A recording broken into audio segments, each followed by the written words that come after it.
My friends, let us come together for a few moments in quiet recognition of that presence which goes before us, accompanies us, and remains. Even when the world appears loud and demanding, let us rest in the awareness that there is, at this very instant, an invisible something within you and within me and within all life that lives us, sustains us, moves us, and reveals itself when we turn toward it in stillness.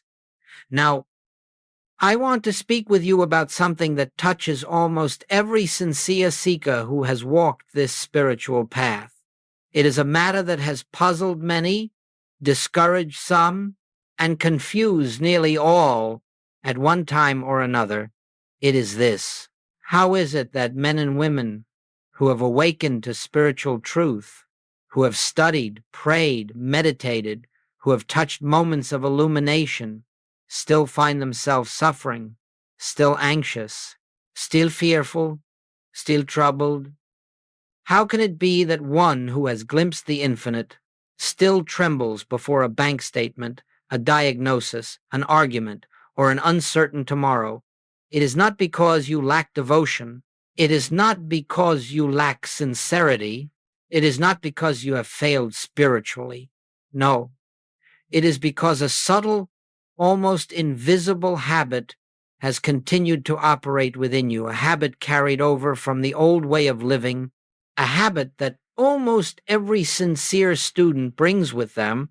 It is the habit of seeking second.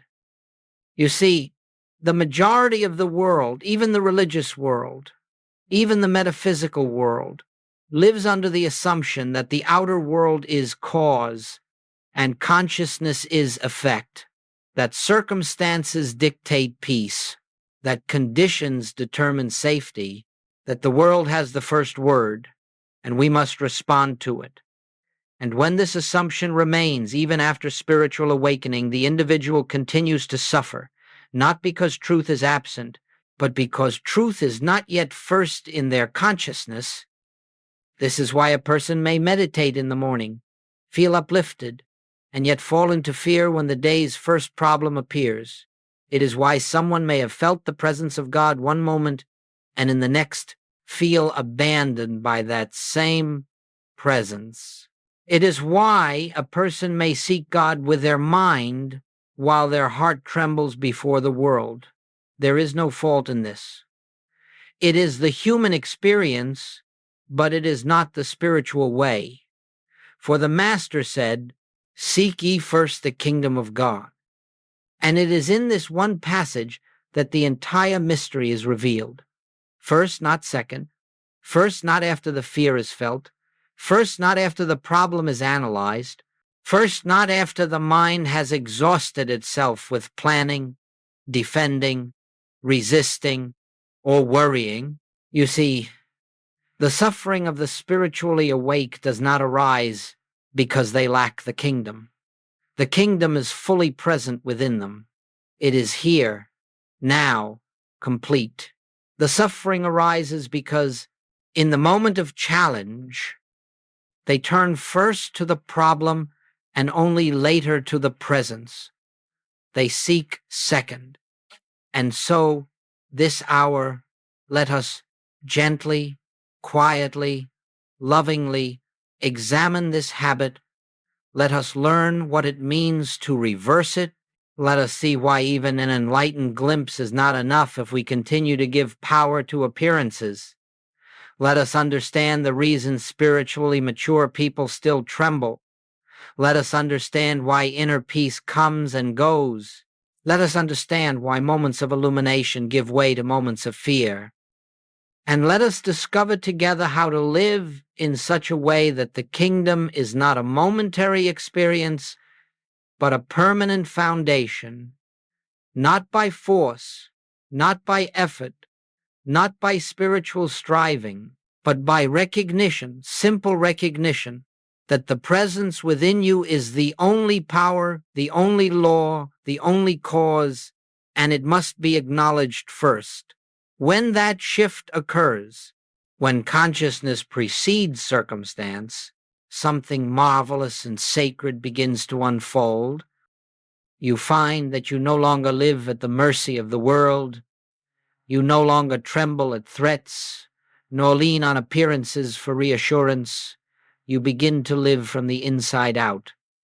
This, then, my friends, is where our journey begins, with a simple understanding that the reason spiritually awake people still suffer is not because truth is hidden from them, but because they have not yet learned how to make truth first.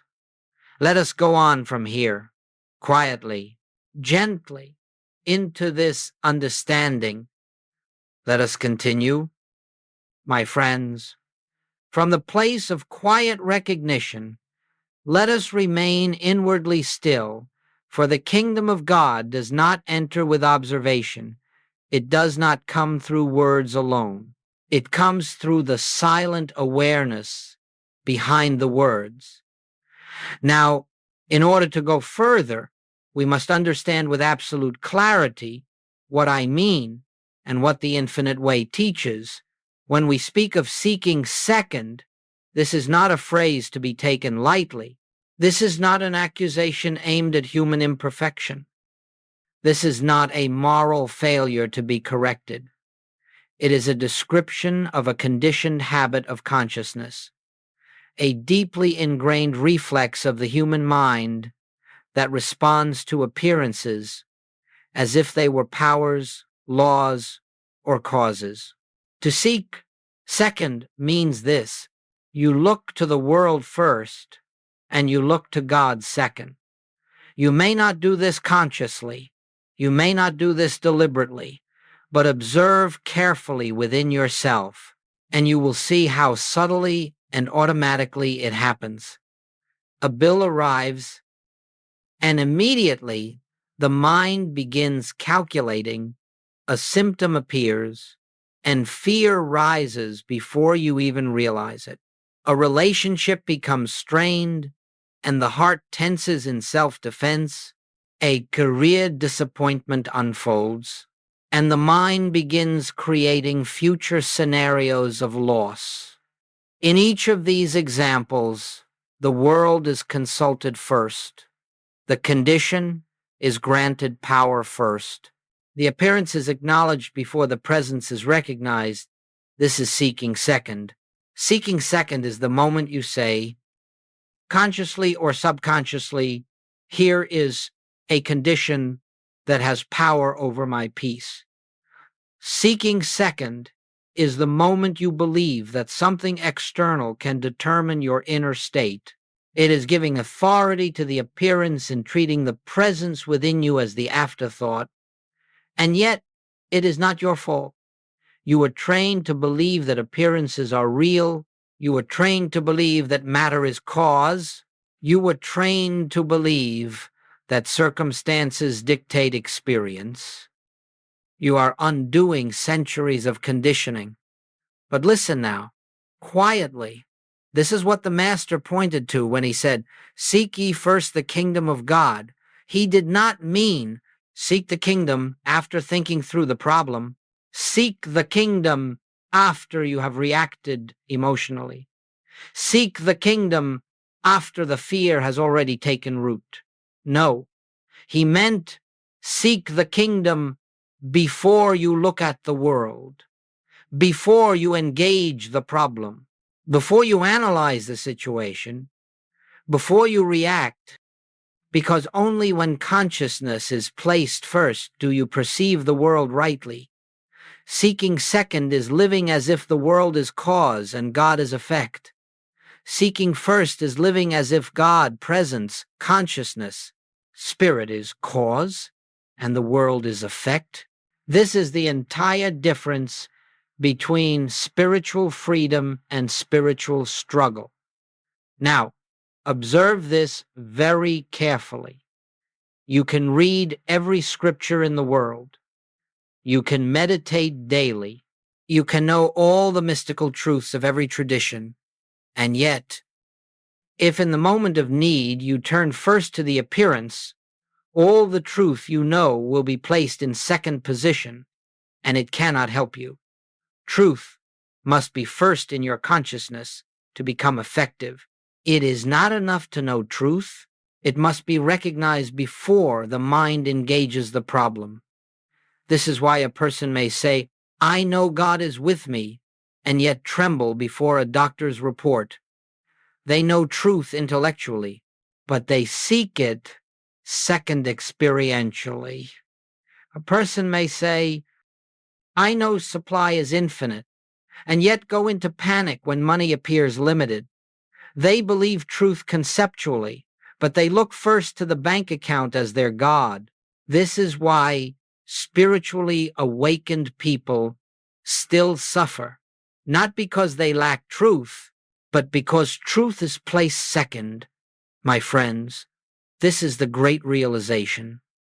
Seeking second is the only remaining cause of suffering for the spiritually awakened. Seeking first is the doorway out of it. Let this settle into your heart gently. Let it illuminate something in you. Let it reveal where, in your own life, appearances still occupy the first position in your consciousness. We will explore next why this habit persists even after profound awakenings, deep insights, and genuine spiritual devotion. Let us continue in the stillness that is gathered here, for only in stillness can we discern the subtle movements of the inner life. Only in stillness can truth be recognized, not as an idea, but as a living presence. Now, my friends, we ask a sincere and necessary question. Why is it that even those who have awakened, even those who have touched the presence, still look to circumstances first? Why is this habit so persistent? Why does it arise almost automatically? Even in advanced students, the reason is simple, yet profound. You have spent a lifetime, indeed, many lifetimes, trained to believe the outer world is the authority. Before you ever took a spiritual step, before you ever heard the word consciousness, long before you sensed the presence within you, the mind, the body, and the nervous system were taught to react to appearances as if they were powers. This conditioning has been inherited. It is collective. It is the rhythm of the world mind. As infants, before we had words, we learned that food came from outside, comfort came from outside, safety came from outside. As children, we learned that approval, security, belonging, identity all appeared to come from things and people outside of us. As adults, the world trained us to measure life through bank balances, opinions, relationships, health, achievements, and failures. This conditioning becomes automatic, mechanical, unconscious. And so, even after spiritual awakening, even after a moment of illumination, even after sensing God's presence, the body may still react as though the world holds the power. This is why you can be filled with spiritual peace one moment and the next moment fall into fear. The mind says, "Yes, I know God is within," but the body says, "I have learned to fear this appearance." The mind says, "Yes, I know spirit is cause," but the nervous system says, "I must react now. I must defend myself." The intellect says, "I know the truth," but the emotions say, "I have not yet trusted it fully." You see, truth may enter the mind quickly, but conditioning lives in the subconscious. And that conditioning is what causes the reflexive turn toward circumstances.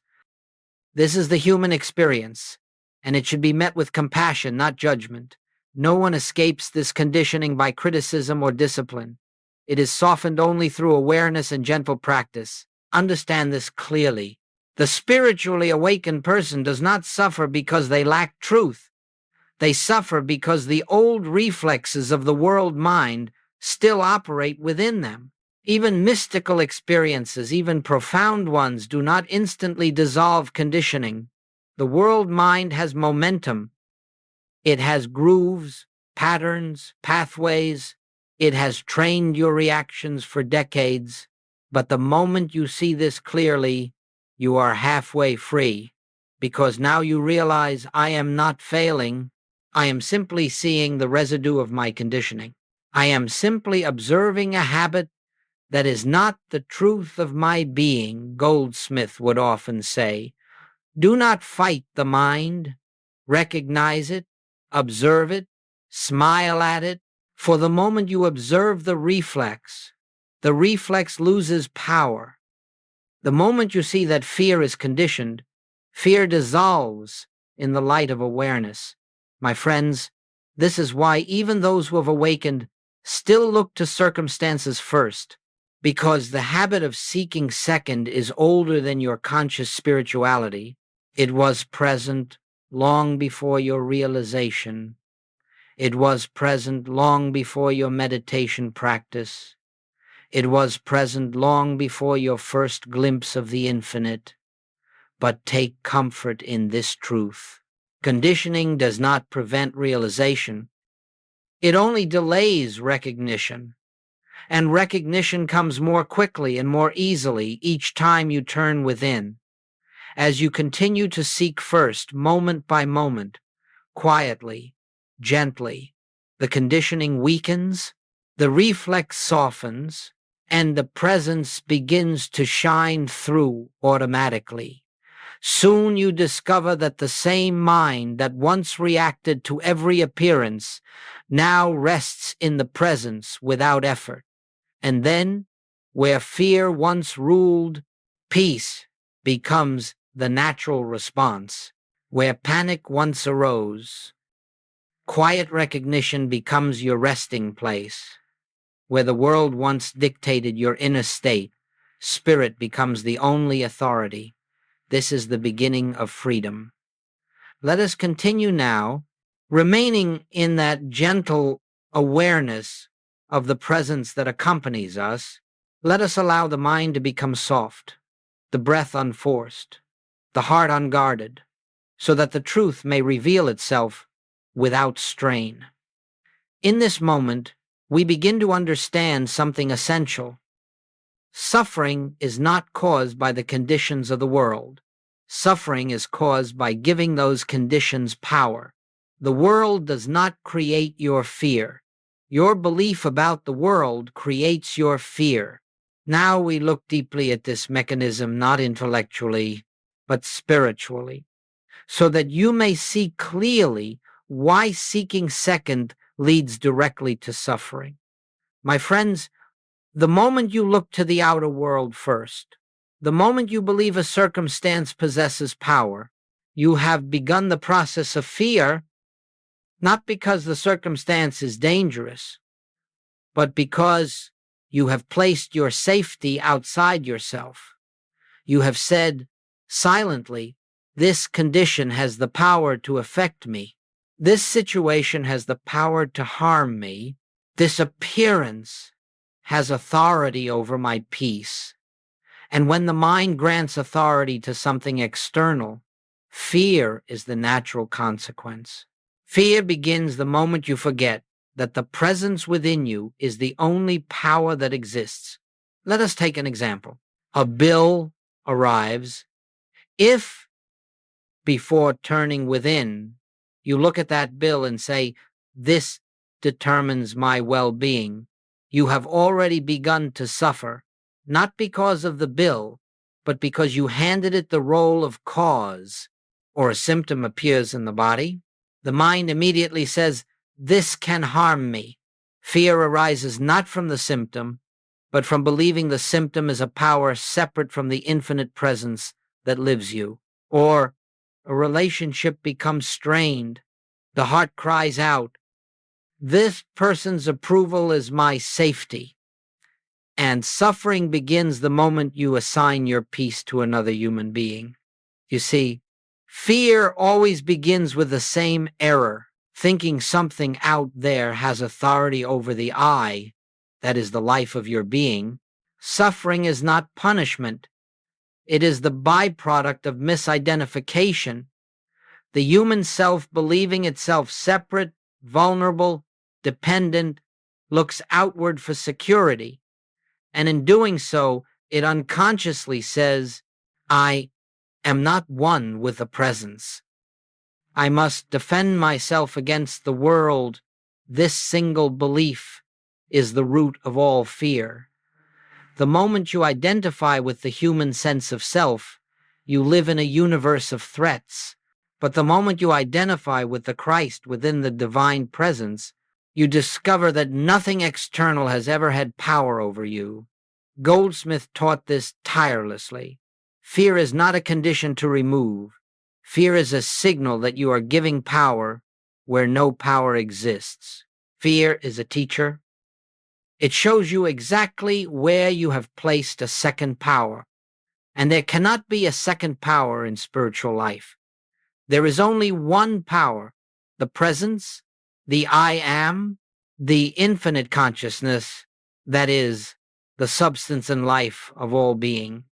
So when fear arises, do not judge it. Do not fight it. Do not condemn yourself for feeling it. Fear says only this. Somewhere in this moment, I am seeking second. That is all. And the moment you recognize this, the moment you say, here I am giving power to appearance again, you have already withdrawn the power you mistakenly assigned. Fear dissolves in the light of recognition. Let me say this gently and clearly. The world cannot hurt you. Only your belief that the world has power can hurt you. Conditions cannot imprison you. Only your belief that conditions define your life can imprison you. Nothing external has ever been the cause of your suffering. It is the belief in separation from the presence that creates the illusion of suffering.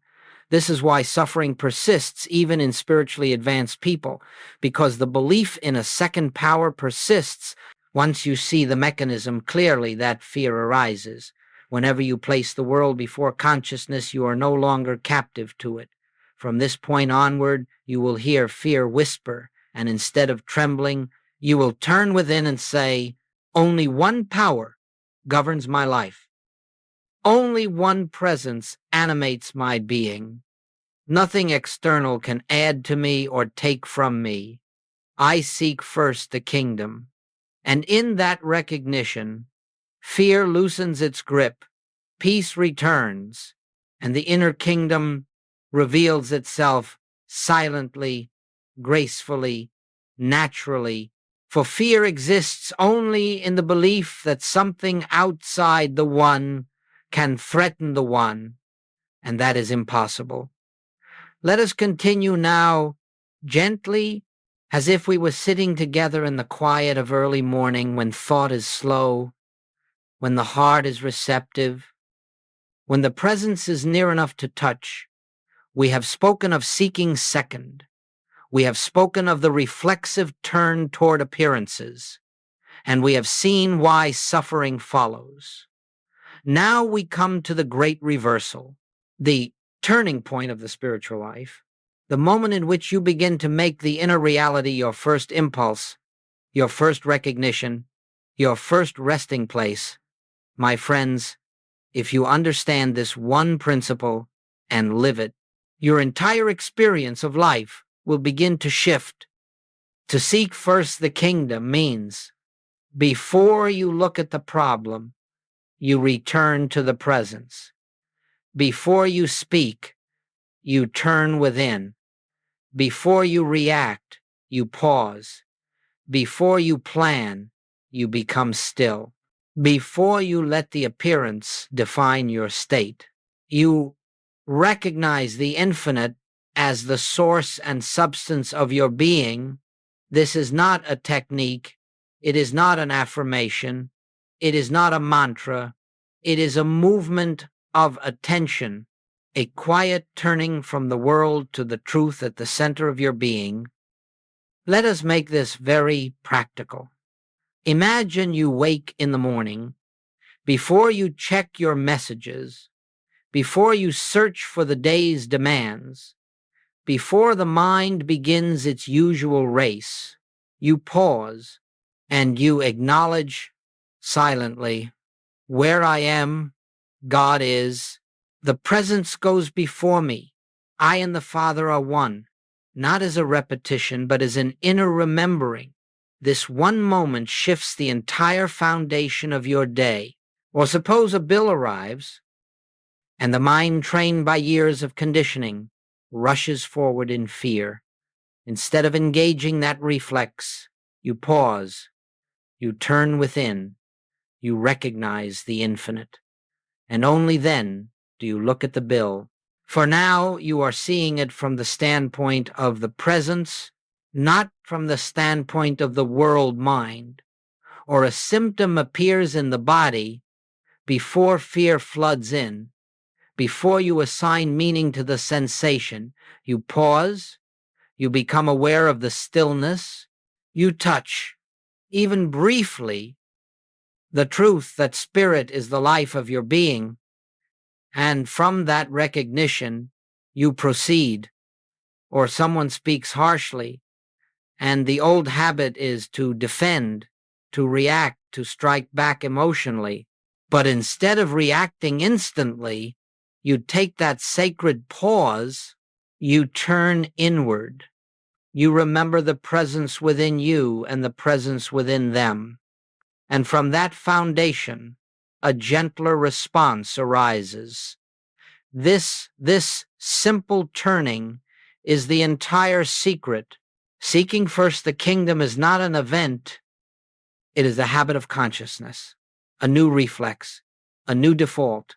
It is learning the holy art of pausing before the world can claim your attention. This reversal, this turning of priorities cannot be forced. It grows naturally. The way a flower turns toward the sun, the more you do it, the more effortless it becomes. Now listen closely. When you seek first the kingdom, you are not trying to make the presence change the condition. You are not trying to attract a better outcome. You are not using God to alter the world. You are simply reestablishing your true standpoint, the standpoint from which you can see correctly once you are standing in the inner truth. The outer world rearranges itself automatically, without your manipulation, without strain, without willpower. Life flows differently when it is lived from the inside out. And so, I say to you gently, as I have said to thousands before you, practice the pause, practice the turning, practice the inward glance before the outward response. You need not do this perfectly. You need only do it sincerely. Even a moment of recognition is powerful enough to shift the trajectory of an entire situation. Even a breath of remembrance is enough to dissolve fear. Even the lightest touch of the presence is enough to weaken the grip of appearances.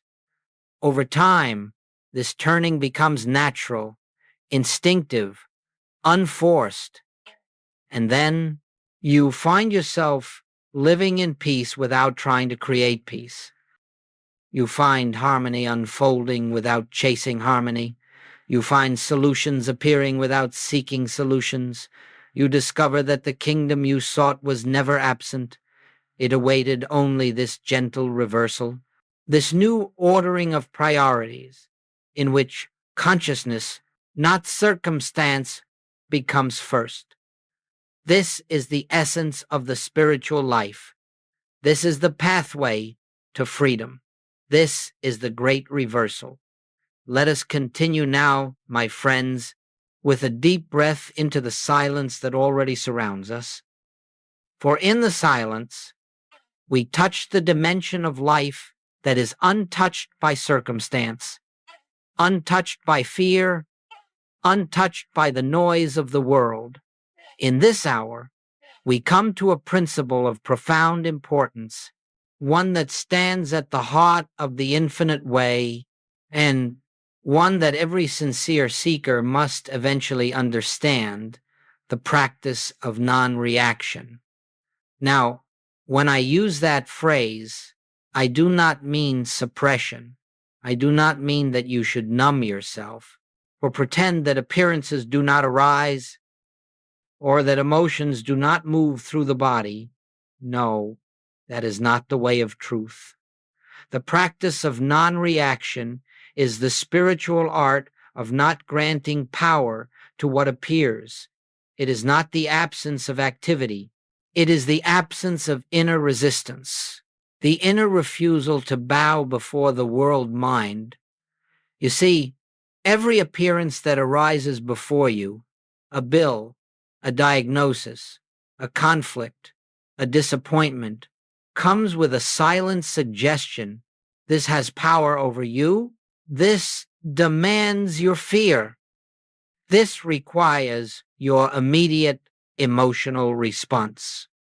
And the human mind, conditioned by centuries of survival instinct, reacts almost before the stimulus is even seen. This is the world mind, the collective hypnotism of humanity, using your nervous system as its instrument.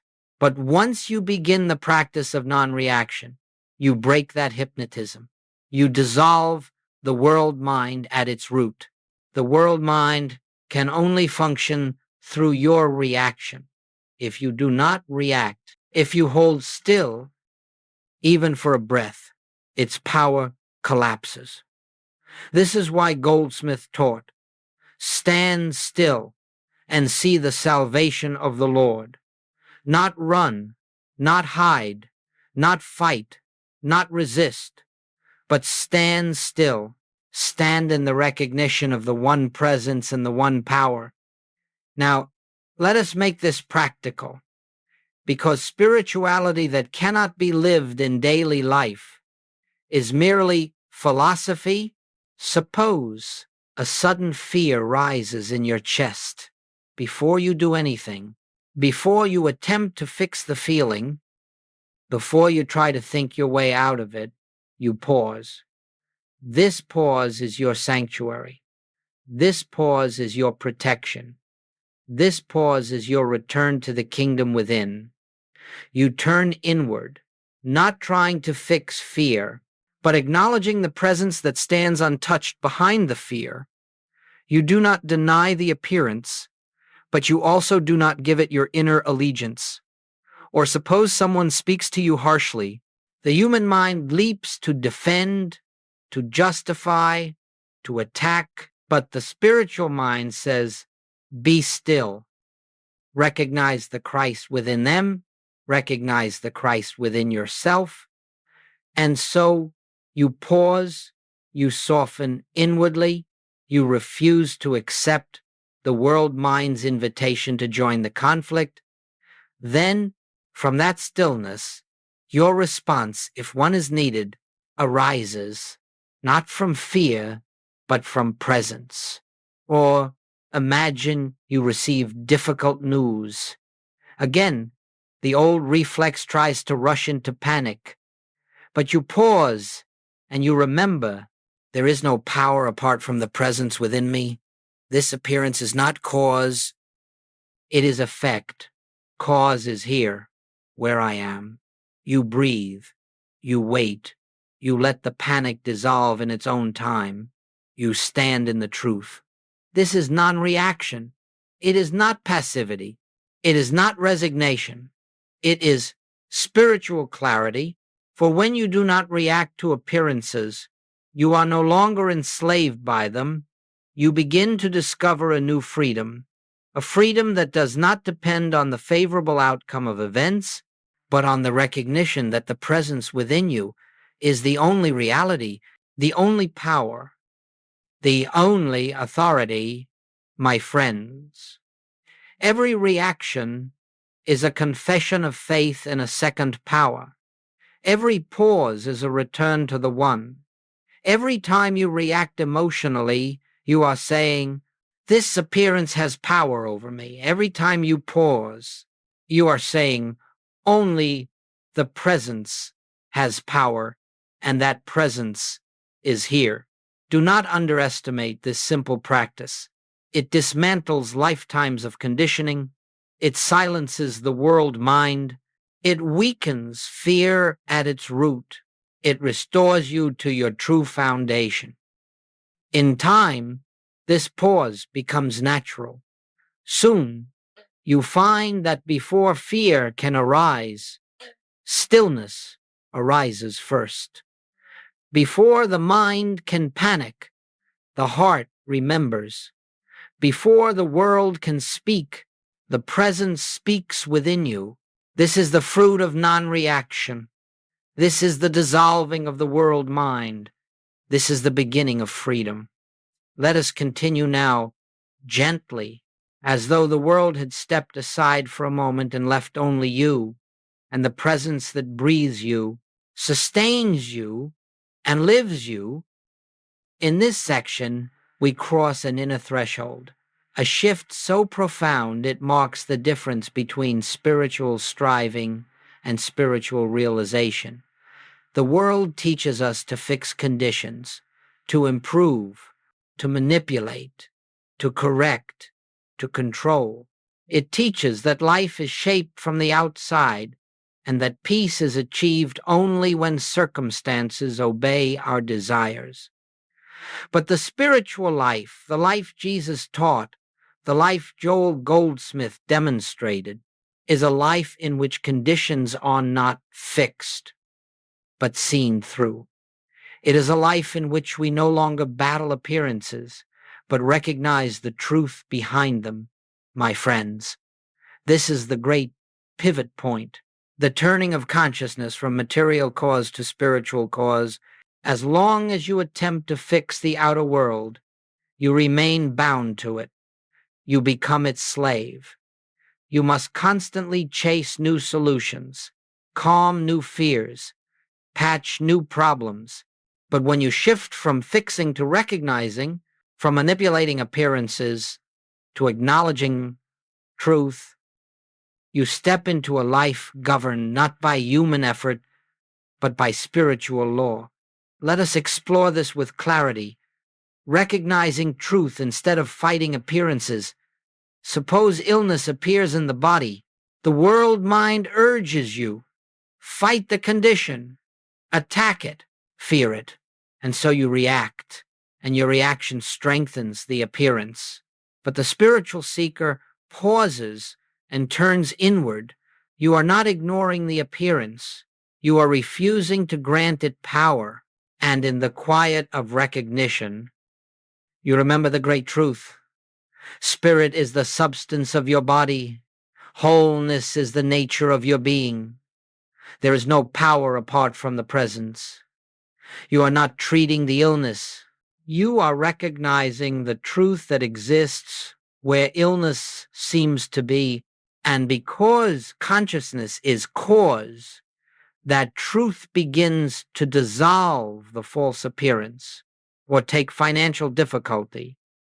The world mind says, hurry, scramble, worry, figure it out. Your supply is at risk. And in that suggestion, you reveal your belief that supply is material. But the spiritual seeker pauses, and in that pause, you remember supply is not money. Supply is the infinite outpouring of divine consciousness. Money is merely one form it takes. You are not treating the financial condition. You are recognizing the truth that abundance is already present, already established, already complete. From this recognition, the outer world reorganizes in ways you could never engineer or consider relationships. conflict arises. The mind rushes in to justify, to defend, to blame. But the spiritual seeker pauses. And in that pause, you remember, the Christ is the reality of this person. The Christ is the reality of myself. There is no conflict in Christ. You are not fixing the relationship. You are recognizing the truth behind the appearance of discord, and harmony flows from that recognition. Why fixing never works. Let us be very clear. When you try to fix a condition, you are affirming that the condition has substance. You are saying, this is real enough to fight. But appearances have no life of their own. They are shadows cast by thought, expressions of a belief in separation.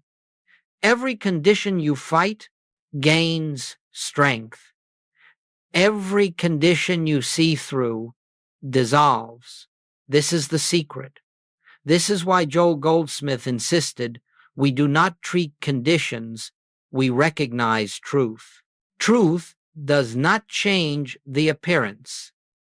Truth reveals that the appearance never had reality. This is the shift from a life of fixing to a life of seeing. Recognition is not thinking, it is awareness. Now let me say something gently. Recognition is not an intellectual affirmation. It is not repeating words. It is a quiet inner knowing. It is resting in the presence until you feel the stillness beneath the problem. It is abiding in the truth until the appearance loses its authority. You are not trying to change the world. You are seeing the world from the standpoint of the infinite. From that standpoint, all problems become shadows, and truth becomes the only reality. The fruit of recognition. When you begin living from recognition instead of reaction, life becomes simpler, quieter, more aligned. You find yourself acting without urgency, responding without fear, making decisions without anxiety, moving through life from the inside out, and conditions begin to change without your effort because they are no longer fueled by belief. This is the beginning of spiritual mastery. Not mastery over the world, but mastery over illusion. You no longer live to fix appearances. You live to abide in truth, and truth becomes the shaping power of your life. This is the shift that Jesus demonstrated. This is the shift Joel Goldsmith lived. This is the shift now awakening in you. Let us continue, my friends, in the same stillness that has accompanied us through this journey. Let the mind grow quiet now. Let the body rest. Let the heart soften. For what we enter here is not merely an idea, but a way of life, a way of being, a way of living from a dimension beyond human effort. The world teaches us to live by effort, to strive, to struggle, to plan, to push, to force outcomes through will and labor. The world says your life is only as secure as your ability to fight for it. And so humanity lives in exhaustion, spiritually tired, mentally burdened, physically strained, trying to make life conform to desire through effort. But in the spiritual life, in the life Jesus demonstrated and Joel Goldsmith embodied, there is another way, a way called grace. Grace is not reward. Grace is not divine favoritism. Grace is not something dispensed from above. Grace is the natural activity of the one presence. When the human self stops resisting, stops manipulating, stops trying to live life by personal will. Grace is what flows when you stop trying to control life and begin trusting the infinite intelligence that already governs all. Let us explore this deeply. Grace is the activity of divine consciousness. You are not here to manage the universe. You are not here to manipulate people, to wrestle circumstances into alignment, to force your life into shape. You are here to awaken to the presence that lives you and to let that presence express itself as harmony, peace, and unfoldment. Grace is simply this: God living its own life as you without your interference. Human effort interferes. It says, I must fix this. Grace whispers, be still. It is already done. Human effort says, I must reach my goals. Grace says, your path is unfolding perfectly. Human effort says, I must protect myself. Grace says, there is no power apart from the presence. Human effort says, I must make things happen. Grace says, allow what is already moving through consciousness to appear. The shift from effort to grace is the shift from separation to oneness, the end of personal will. Listen carefully now. As long as you believe you are a separate self, a little human mind navigating a dangerous world, you will live by effort. Effort belongs to the sense of separation. But the moment you recognize, I and the Father are one, effort dissolves naturally. In that recognition, you do not become passive. You become aligned. Your actions no longer come from fear, but from inner guidance. Your decisions no longer come from force, but from quiet knowing. Your steps no longer come from anxiety, but from the rhythm of the infinite moving through you. Where human will once led, grace now flows. Examples of living by grace. Let us bring this into lived experience. A business challenge arises. The old habit is to scramble, strategize, tighten, fear. But grace begins with inner stillness. You turn within. You acknowledge the presence. And from that recognition, an idea arises, one you did not force, one you did not strain to produce. That idea is grace in action, or a relationship enters conflict. The old habit is to defend, argue, resist. But grace begins with non-reaction. You turn within. You feel the stillness beneath the emotion. And from that stillness, words arise, soft, clear, healing. Those words are grace in action. Or the body presents a condition, human effort rushes to fear and control. But grace begins with recognition. You turn within and acknowledge, Spirit is the life of my being. Wholeness is my reality. You do not try to heal the body. You simply stop interfering with the wholeness already present. The improvement that follows is grace revealing itself. Grace produces what effort cannot. Grace does what human effort never could. Effort tries to build your life. Grace expresses the life that already exists within you. Effort tries to achieve peace. Grace is peace. Effort tries to manifest abundance. Grace is the flow of infinite supply. Effort seeks healing. Grace reveals that wholeness has never been absent. You see, my friends, effort belongs to the realm of fear. Grace belongs to the realm of truth. As long as you strive, you affirm lack. As long as you struggle, you affirm separation. As long as you force outcomes, you deny the presence. Grace requires only one thing: stop trying to live life through the human mind. and let the divine live its life through you. That is the essence of seeking first the kingdom. You are not seeking solutions, you are seeking the presence. And once the presence is realized, solutions flow without struggle. The inner feeling of grace.